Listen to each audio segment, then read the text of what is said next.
Welcome to the Pork Center, or the Iowa Swine Days. I'm prejudiced. I'm Tom Miller. I work for the Iowa Pork Industry Center, so I'm used to saying that. But our first speaker here today is Steve Berger. Steve's from my home country in southeast Iowa. Steve's a farmer, pork producer.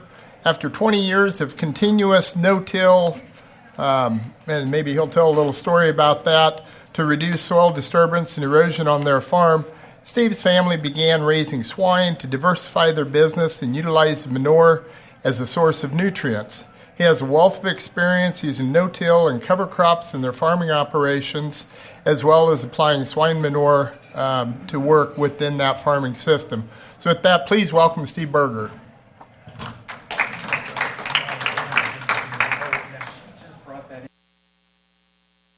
Okay. Good afternoon. Thanks, Tom.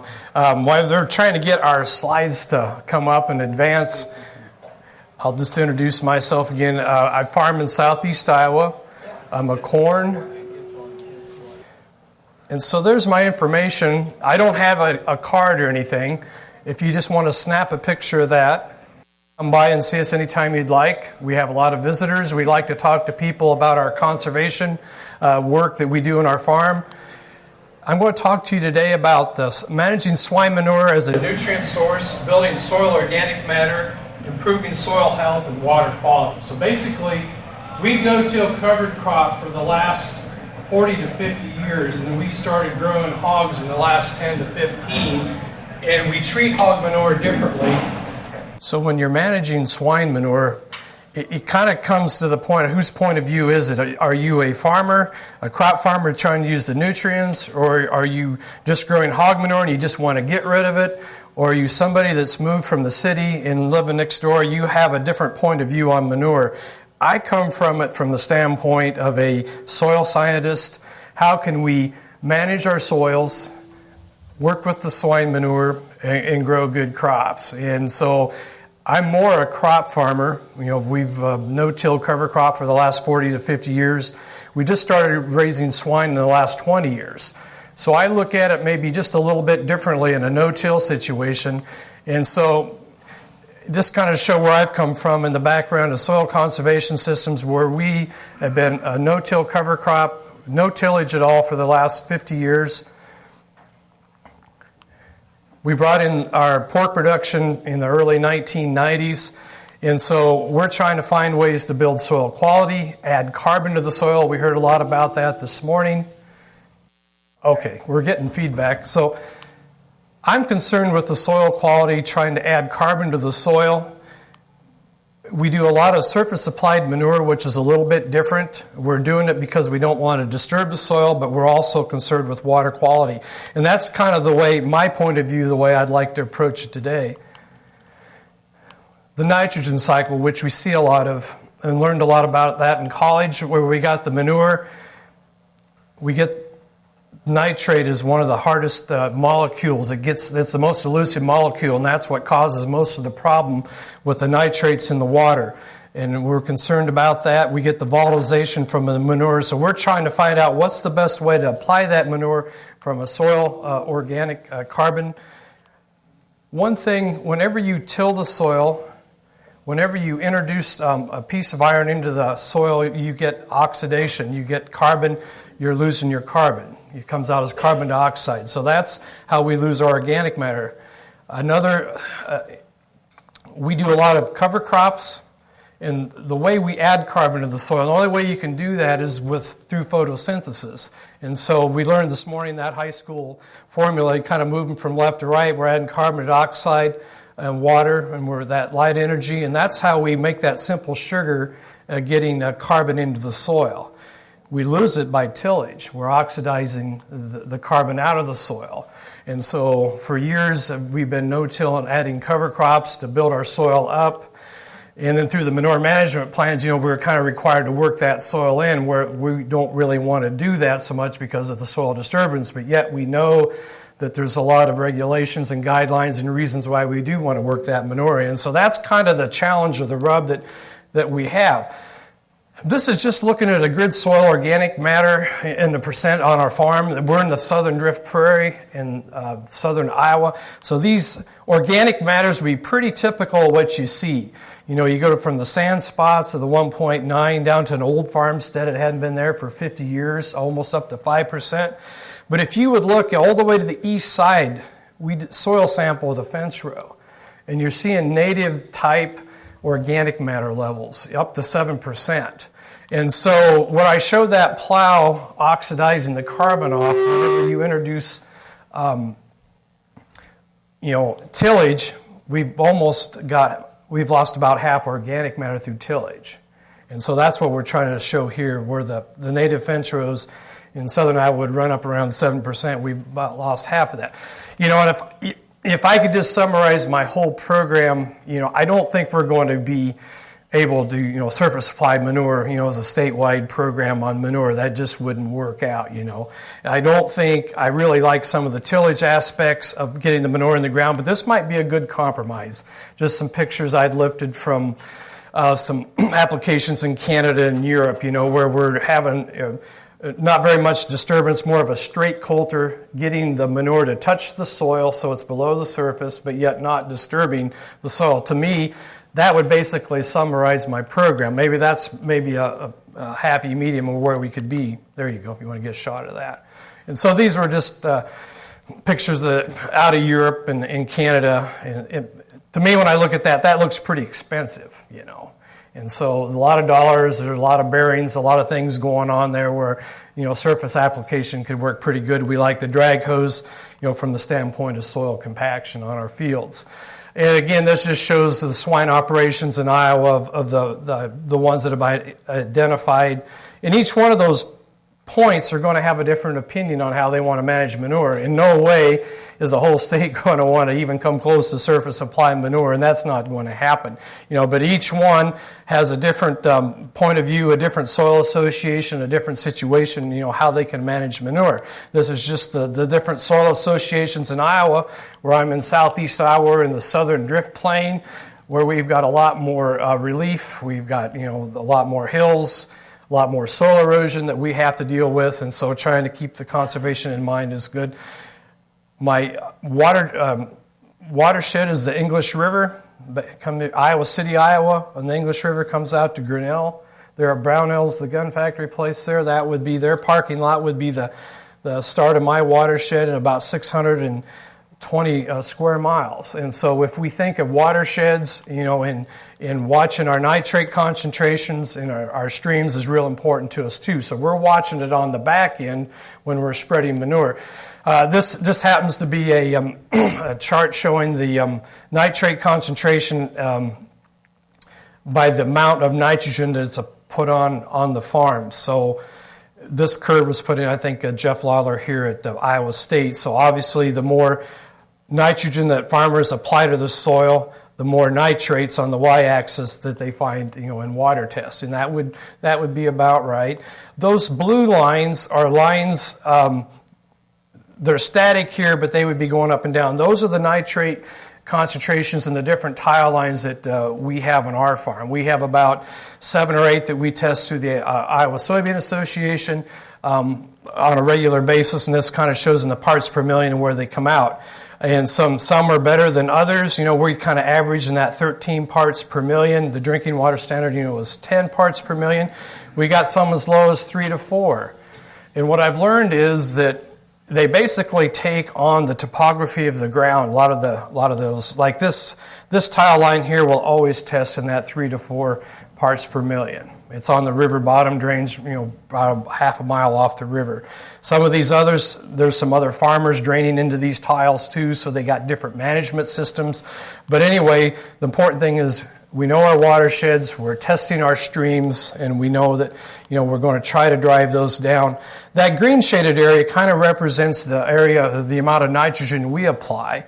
And so let's say we have about a 13 average with our cover crops, with having the cover crop take up the nitrates, we're actually below that curve for the amount of nitrogen that we're putting on our field. So basically through the cover crops, we're below that curve is what we're trying to show you. But the important thing is we're testing at all the times and we kind of know where we're at.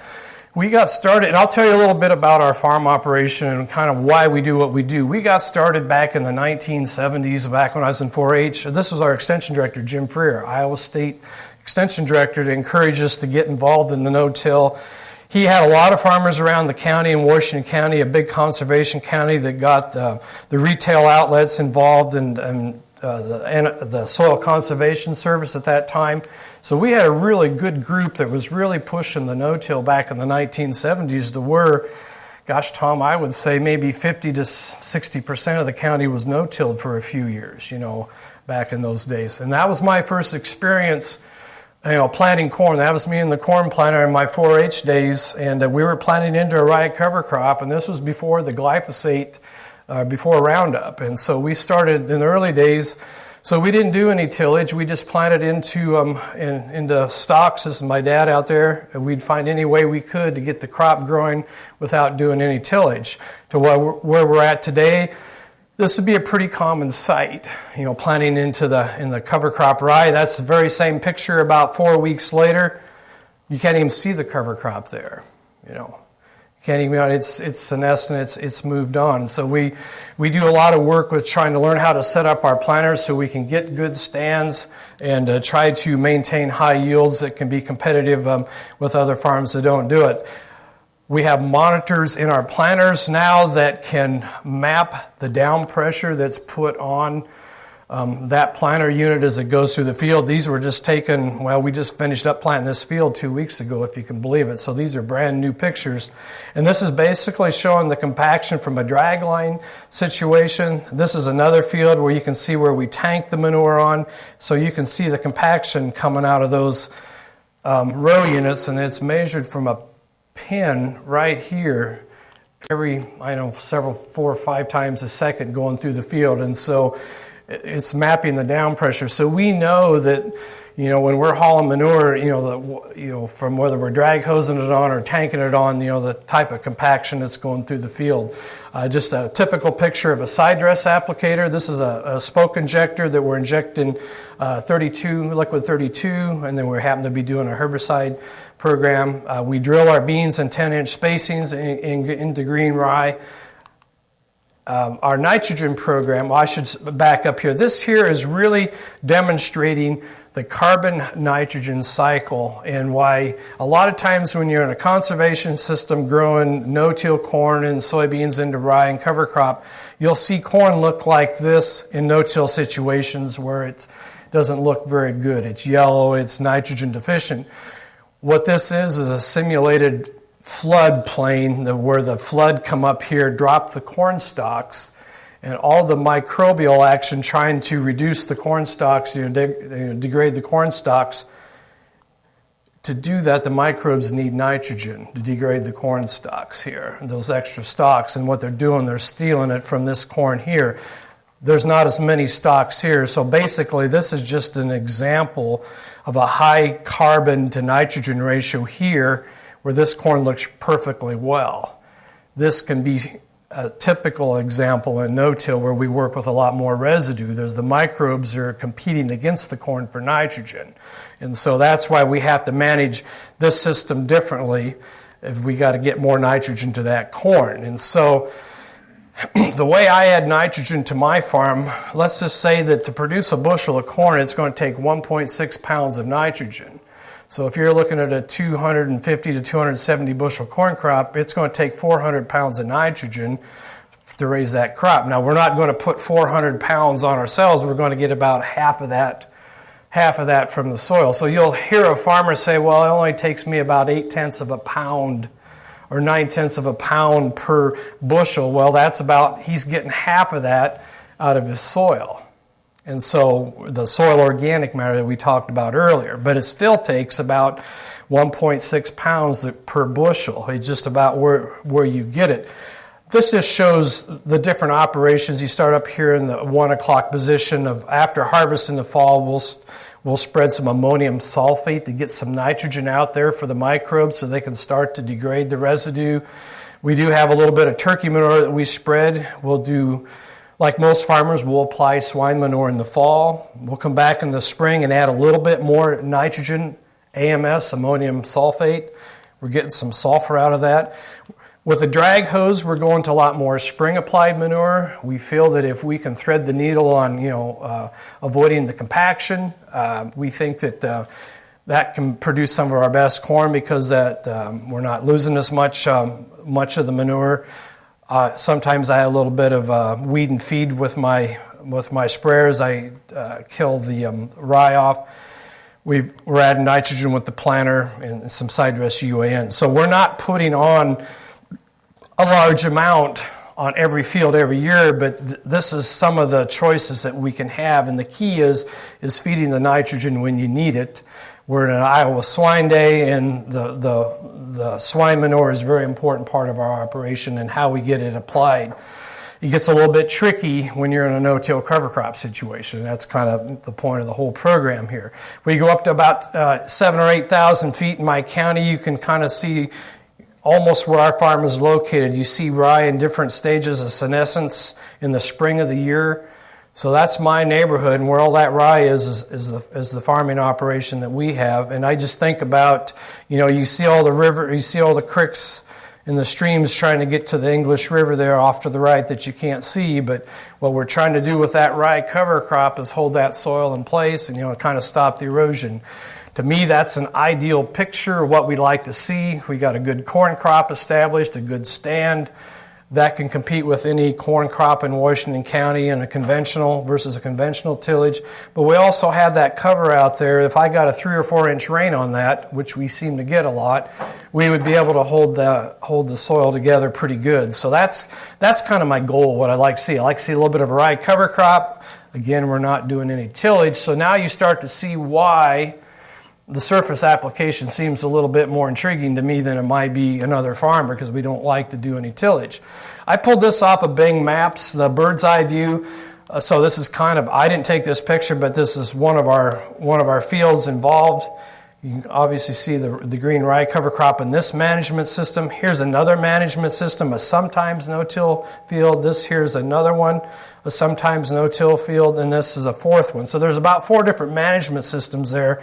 And you can see just the erosion coming off of these fields that got B, C, and D slopes, 9 to 15% slopes. I'd say from 3 to 15% slopes, you get the erosion, but where you have the rye, you don't get that, and so we're keeping the soil in place. And so this is our goal in water quality. So if we can, this is after a 4-inch rain about 7 years ago in 2012 in April, that's pretty clean water. And you got a hog barn there in the back, and so we're testing that all the time. And so our goal is to try to keep the soil in place, and then and not losing it in the meantime. And just down the road, very same rain. This was on April 12th of 2012. Same rain just down the road. So I'm just going to kind of go through and just show you the different pictures, kind of comparing the rye cover crop on a C and D slope. This is a 4-inch rain. Right across the road, no cover crop. This is a 6-inch rain now in 2013. Not very tall rye, but you don't see much erosion going on here. This field will be planted in less than a month. This is the old... You tile any of that? That's very well tiled, yeah. Very well tiled. Yeah, we've got several million feet of tile. We're very well tiled. This is the old Farm Progress Show site, a flat farm. This here's in Cedar Township. This is off the old Farm Progress Show site. A fairly flat area, but you're still getting the erosion.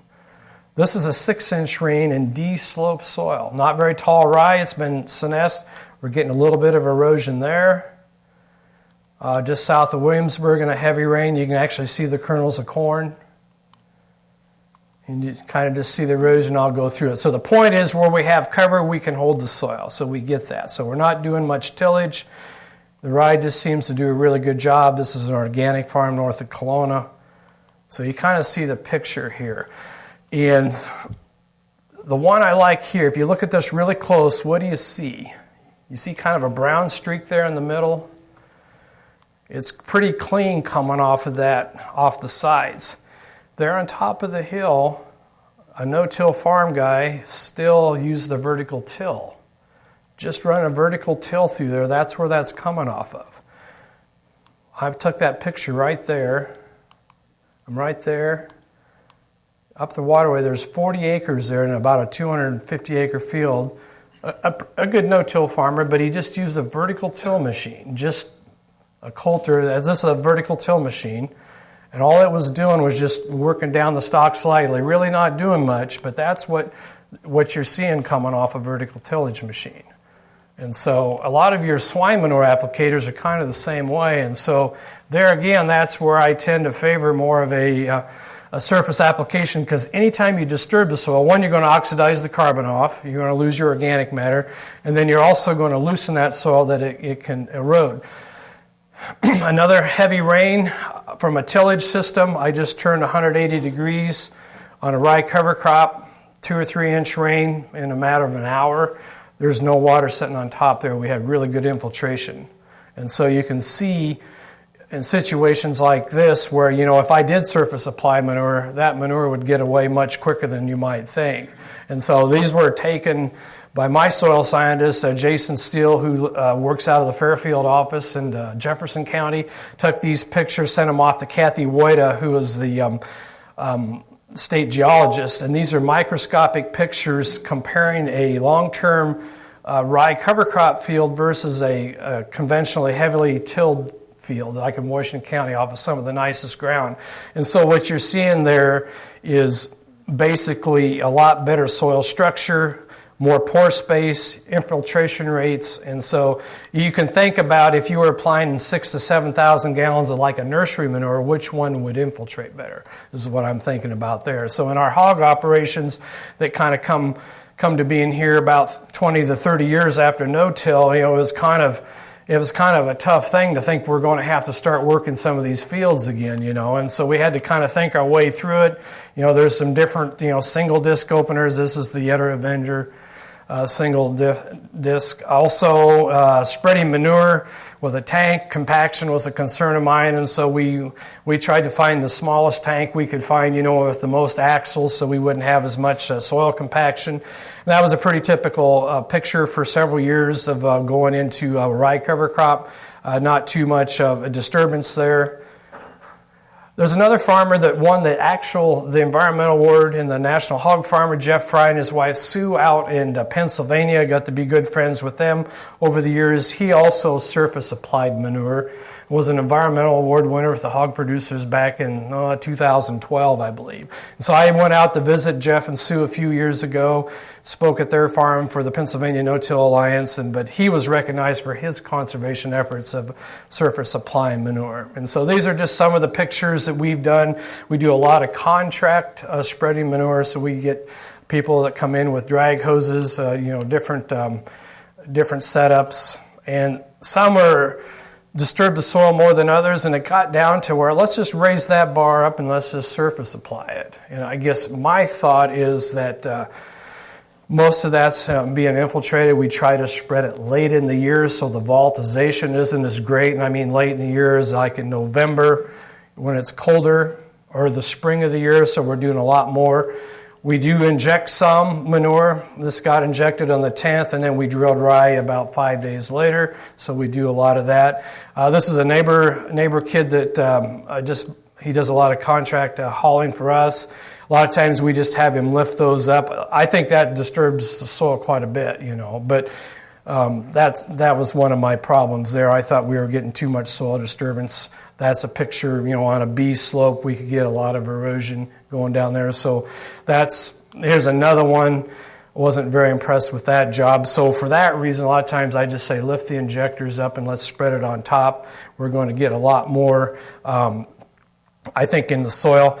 At 4,000 gallons an acre where you're dumping on all that manure, that's like 12 ounces per square foot. That's just like a solo cup, just a beer cup. You dump that's 12 ounces per square foot. That's not very much. And so that's what the rate that's being put on.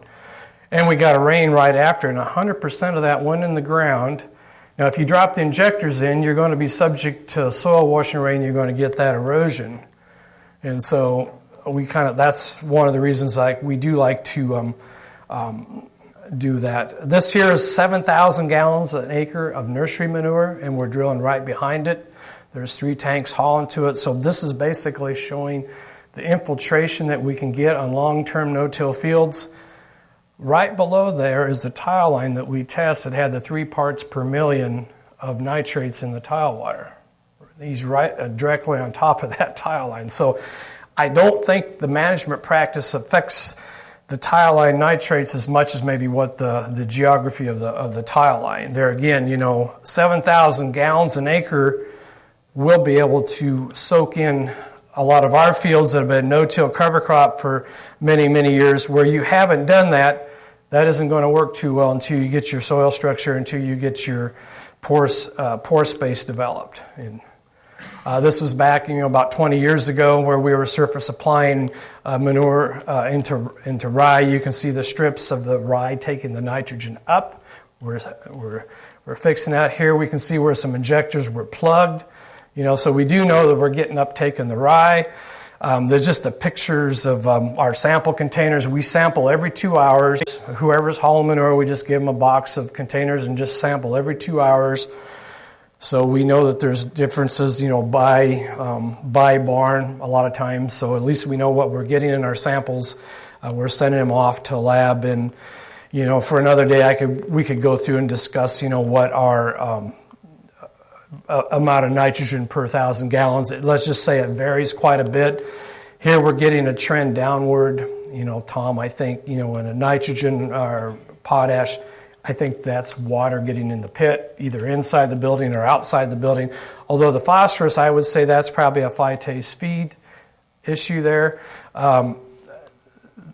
Malorino, Antonio Malorino here at Iowa State did a lot of work with us, 25 years ago on soil sampling intensely every square foot of the soil. And so these were the numbers he was getting, like every square foot. And so you can see the variability that you have in your manure and in soil testing when you haul manure. So the key is when you're hauling manure, there's a lot of variability there. And this is just a soil test, what the different levels of potash and phosphorus on a square foot basis. I mentioned a lot of turkeys were grown in our area back, 60, 70 years ago. You can see that these fields, these squares right here that got the dark green and potash, that's basically coming off of range turkeys that was hauled 40, 50, well, it wasn't hauled, it was range turkey manure. And so you can see the difference right there. This here field that's not our farm that we farm now. That's another management area of just low potash. So you can see the differences in management of fields. But the key thing is there's the longevity in how the manure can affect and last. This is just showing soil sample levels of surface application.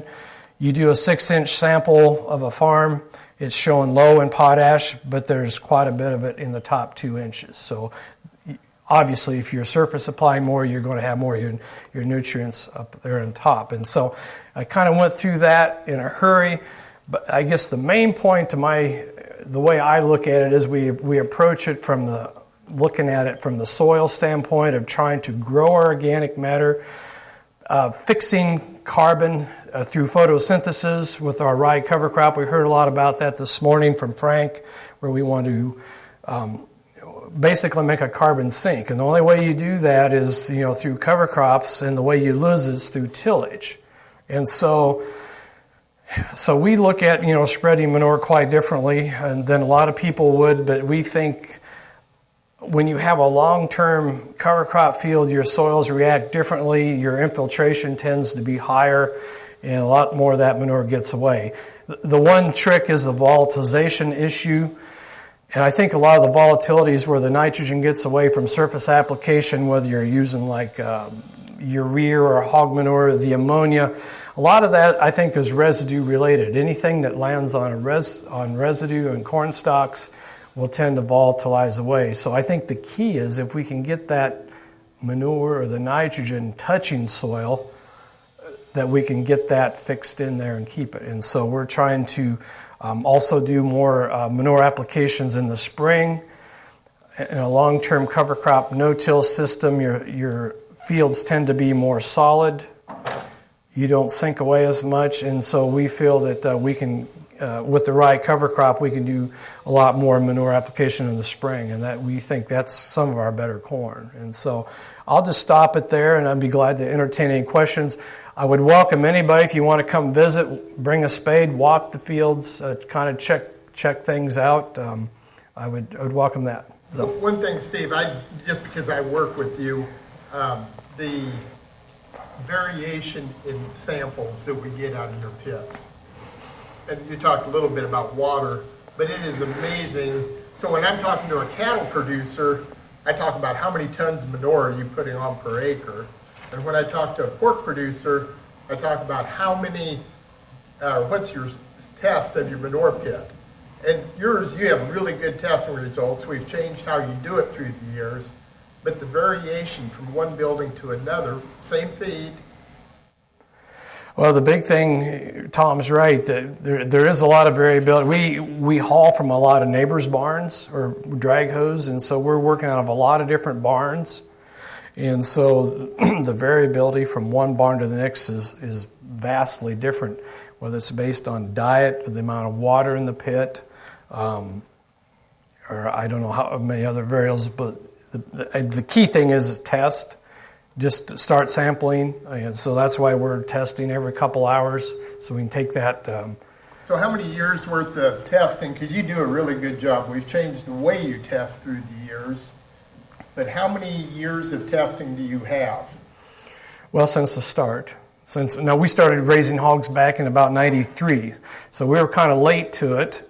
Washington County has a lot of hogs, but we started raising hogs just to diversify the operation in 93. So from there is when we started testing, and we've tested pits different ways. A lot of times we take the PVC pipe and probe the pits that way, but we've kind of gone to just go into the sample kits and what gets delivered right directly to the field. So, any other question? Yes, sir. Are you using any kind of nitrogen stabilizer like instinct? That's a real good question. Yes, sometimes, but the problem is until you use it and test it and statistically find, we have off and on different times, and we've kind of gone away from it until we can. I think those products are getting better and better. The problem is with the vast volumes that we're putting on sometimes. We've used Instinct and a few others, and my guess is we'll land there sometime as these products get better. But I think that's really an important piece, especially in the volatilization where we're at. Yes, you had a question there. How many years do you think it'd take of cover crops before you could go in and put manure on top and get the filtration?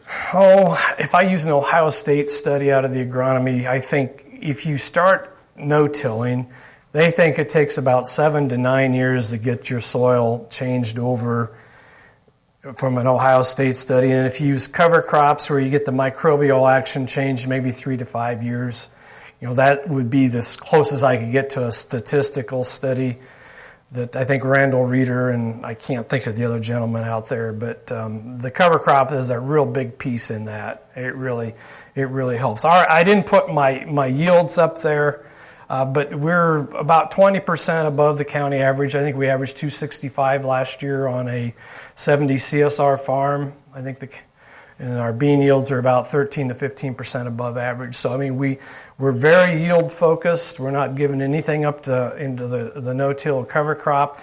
I think nitrogen is a huge piece to that on corn because of the microbial action with all the residue. The microbes take nitrogen to reduce that residue, and they're stealing it from the corn. So from a management standpoint, you have to learn how to feed that corn plant. And then there's a whole array of agronomy things that you can do to improve your corn planters and so forth. Yes, sir. So do you roll up your corn stalks in bales? Well, we don't, because that's carbon, and we want to leave it out there. That's food for the bugs. And if we do roll up our corn stalks in bales, we'd want to make sure that we get the manure back on there to replace it. So we like corn stalks. We think they're good. They're full of nutrients. They're full of carbon. What's it reduce your fertilizer usage by? I don't really know other than just off the top of my head right now, there'd be a lot of potash in those stalks. So you're going to pull a lot of potash out of there right away. And of course, one rain will flush that potash out of those stalks too. So I think out of respect to the next guy, No, we're okay. we got, okay, any more? Question. Yes, sir. I'm just curious as to how cost effective that is with the multiple applications of nitrogen and fertilizer that you would be compared to a traditional. No, that's a very good question. I mean, and I sometimes I pull that slide out depending where I go because they look at that and say, holy cow. So the question is, all that nitrogen, all those trips, is that cost effective? Well, first of all, we're not putting that on every farm with every trip, obviously. And so, but where the ammonium sulfate, we like to put it on in the fall and some in the spring. Some people in my area manage it by one trip in the springtime instead of like one in the fall. I go both ways on that. I mean, obviously, the most effective way would be a one-time application and you don't lose any nitrate. I mean, that would be the best. So that means that's why we tend to want to push our nitrogen applications are right when the corn needs it, like more part of the 4R principle, the right time. And so we're doing a lot of side dress, and we're doing a lot with the planter. We're moving manure to the spring. That's one thing we can do, I think, that maybe a tillage guy can't do right off the bat because of the soil compaction. But to actually see 7,000 gallons of manure going on and going down in the ground is pretty impressive, and that comes from just years of building up your pore space through cover crops, and you just don't touch that soil. That's one of the main things. You just don't till. But we know through the manure management plans, and you got to get that injected, the setbacks, the neighbor issues, and all that. That's not always practical to surface apply manure. Yes, sir. How much credit do you give for nitrogen to the manure, and how much do you add? When you surface apply it, it just depends, And if he's putting it on in the rain, probably 100%, But if you put it on the first week or the last week of September, when it's 85 or 90 degrees, it's probably gone, and we just don't do that. I mean, I've looked at some dairy studies out in Massachusetts that with December applied cattle manure that don't lose much to volatilization, And so it varies by trip, by year, by barn, and there's a big swag in there, and that's where research is going to help us, I think, down the road. But where I started out my program, I think the compromise is just newer tillage tools that we can get it in the soil, but maybe just less invasive damage to the soil. Maybe more straight coulters, not so much ripple, because anytime you move the soil, it's going to erode away and be in our streams. So, With that, thank you.